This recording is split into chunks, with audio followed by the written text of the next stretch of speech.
In this video, we're going to look at the half angle formulas. So sine of alpha over 2, for instance, cosine of alpha over 2, and tangent of alpha over 2. And you can see the formulas are written here on the right side for you already. If you need to, remember, pause the video and copy these down. An important note, is that the plus or minus here does not mean that there are two solutions. Normally that plus or minus means that there are two solutions, right? But in this case, it's a little bit different. It's indicating that you would have to determine the correct sign to use depending on which quadrant the half angle lies in. So remember, for instance, if you're in the first quadrant, well, then sine and cosine and tangent are all positive. But if you're in the second quadrant, we have to be careful because your cosine would be negative there, right? So, and then if your cosine is negative, so would be your tangent. So you have to be a little bit careful here thinking about where that angle lies and determining the sign when using these formulas. So let's do a couple examples.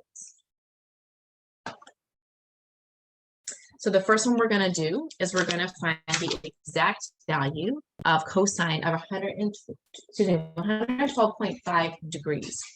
Now, remember that 112.5 degrees is actually half of the angle 225 degrees. So we're using the half angle formulas here. So we're not going to take half of the 112 if that's what we want to work with. We're going to take half of 225. So for instance, cosine of 112.5 degrees is the same thing as cosine of 225 degrees over 2. And now because of that, we're able to use the formula here. So in our formula, our alpha is actually 225 degrees instead.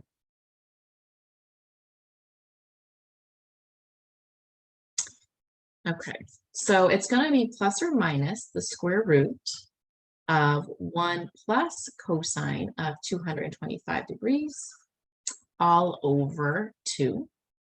Now, if you need to draw a picture here, we can just do a quick little picture. So think about this. So here, let's do it in blue. So here you would have 90 degrees, and then you would have 180 degrees, and then you would make another turn, and we would need to go to just 225 degrees here. We're talking about this piece right here, right? So 225 degrees for that value. So just thinking about what that is. So that 225 degrees would be, I don't know, somewhere down here.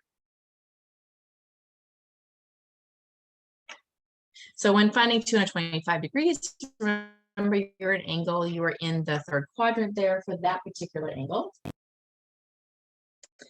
And that value is actually a common value. And the answer there is negative 2 over 2.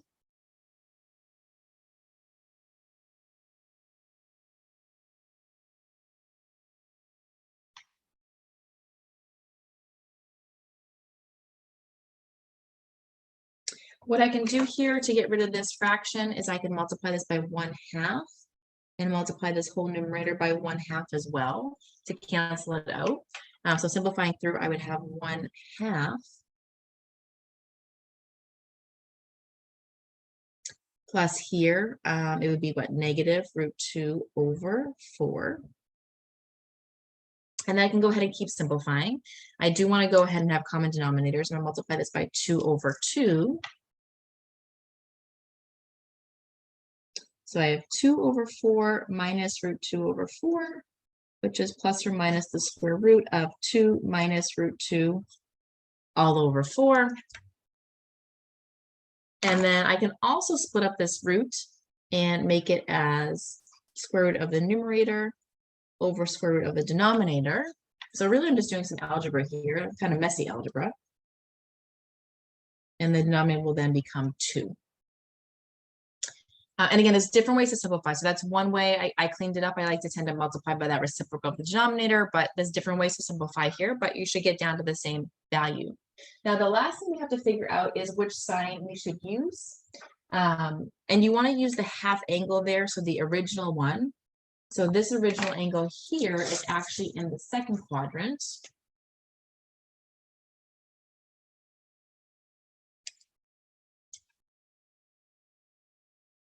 So, somewhere over here in the second quadrant.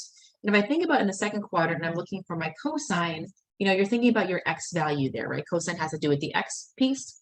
So your x would be negative. So the one that we're going to pick here is the negative value instead. And again, that's based on that half angle. So not the 225, which we used over here, but on that 112.5. It's in the second quadrant, so your cosine would go ahead and be negative. So our final answer, the best we can do is negative square root of 2 minus root 2 all over 2.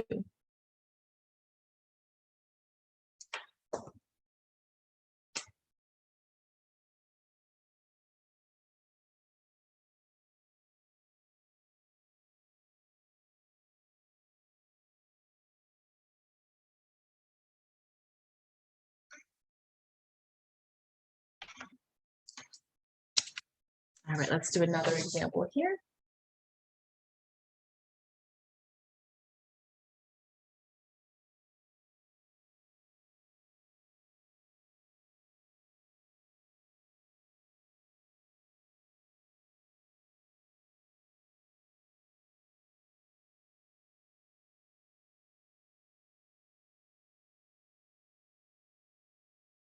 All right, so this time we're going to use that fact that cosine of 210 degrees is negative root 3 over 2. And we're going to use that to find the exact value of cosine of 105 degrees. So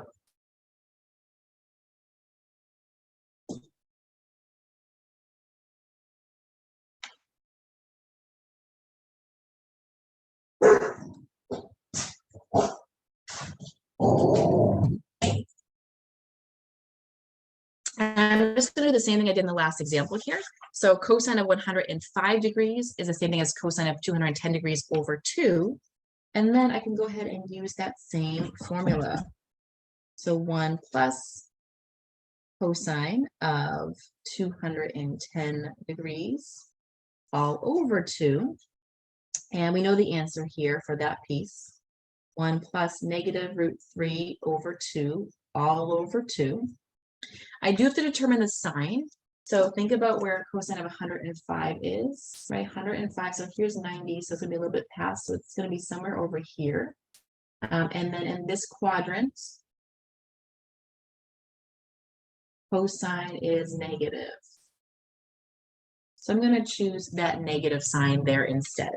Now there is a bit of algebra to go ahead and solve here as well. So I'm gonna give you the answer, let you try the algebra at home. If you have questions, let me know. And it's going to be a very similar process to simplifying here. And you're going to get 2 minus root 3 instead, all over 2. Okay, and you can see that root 3 is there rather than the root 2. So very similar process here where you're going to cancel out. You can use that 1/2 multiplier and then find some common denominators and keep simplifying from there. So very similar example, something that you have one that you just did. So try this one a little bit more on your own.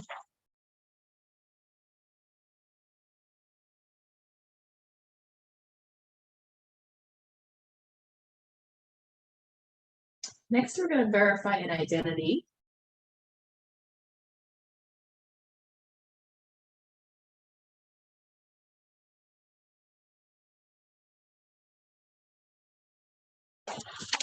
And we're going to verify the identity that tangent of theta is equal to 1 minus cosine 2 theta over sine 2 theta.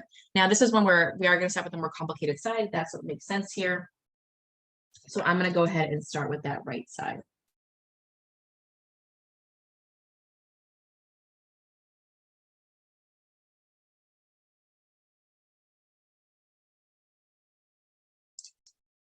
Now I'm going to go ahead and use my angles, those double angle formulas here. So I'm going to go ahead and replace them. Remember, cosine does have a few choices. So the one I'm going to use for that double angle formula is this one.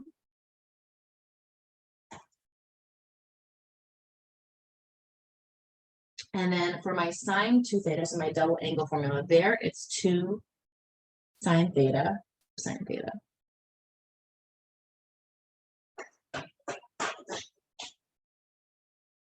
All right, let's keep simplifying here. I'm going to go ahead and distribute that minus sign. 1 minus 1 plus 2 sine squared theta all over 2 sine theta cosine theta. Now 1 minus 1 is just 0. So this becomes 2 sine squared theta over 2 sine theta cosine theta. Now, of course, you should notice that those 2's cancel right away. Remember that sine squared is sine times sine, right? So this is just sine theta times sine theta. And if you can remember that, you'll notice that another piece also cancels, that sine over sine. So this ends up boiling down to just sine theta over cosine theta. And of course, we know that is the same as tangent. So this time we started with our right side. We were able to work through using some of those double angle formulas we already know and get that left side here.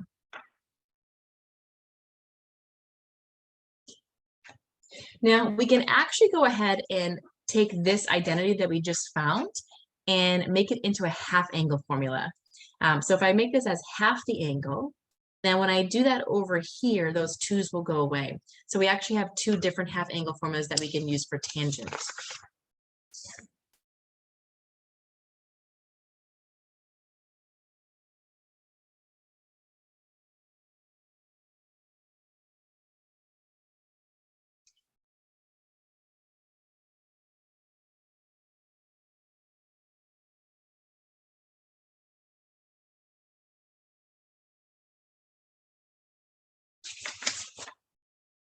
So here are 2 new ones, and you haven't seen either of these yet.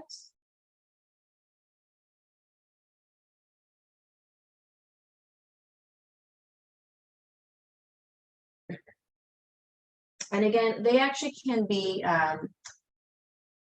verified basically using example 6 and doing some work there as well. So, and then there's another, we could also verify the second identity too. So we're going to skip the rest of that there. We did kind of part of the first one already.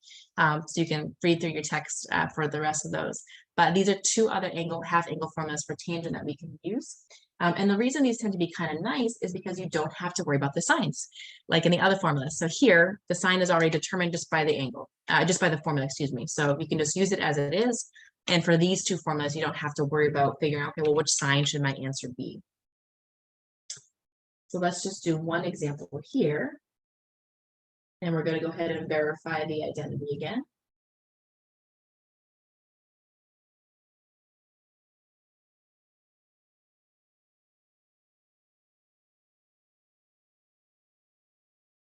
All right, so we're going to verify another identity for a half angle of tangent that is the same thing as cosecant alpha minus cotangent alpha. And here I'm going to start with that right-hand side. It's more complicated. That strategy doesn't always work, but it does a lot of the time. So usually we try to start with the more complicated side. Usually that's the easiest strategy there. So I'm going to write this. Cosecant, remember, is 1 over sine. So 1 over sine alpha. And then cotangent is cosine over sine. These are fractions with common denominators already, so I can combine them together.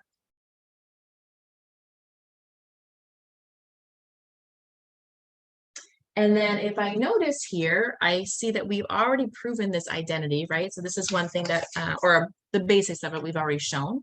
And we have that first formula here that I gave to you. And you can see that it matches tangent of alpha over 2.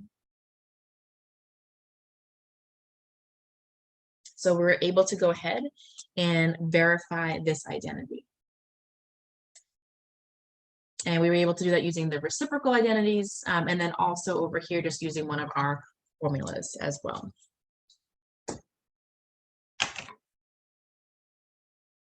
Now, the last thing I want to note in this video is just kind of your quick recap, and I'm not going to write this all note, I'm just going to show you from your text. But if you find it helpful to have on you, again, you may want to just pause the video right here or go to your text as well, and just create a little note card for yourself that has these common formulas. So let's see if I can get this all on the same page.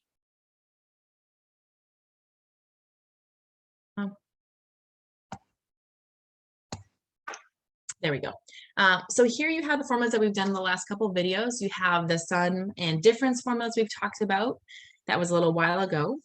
We did the double angle formulas. the power reducing formulas, and the half angle formulas. So again, these are more identities that we're going to use or that we have used as well throughout the course that you should be familiar with.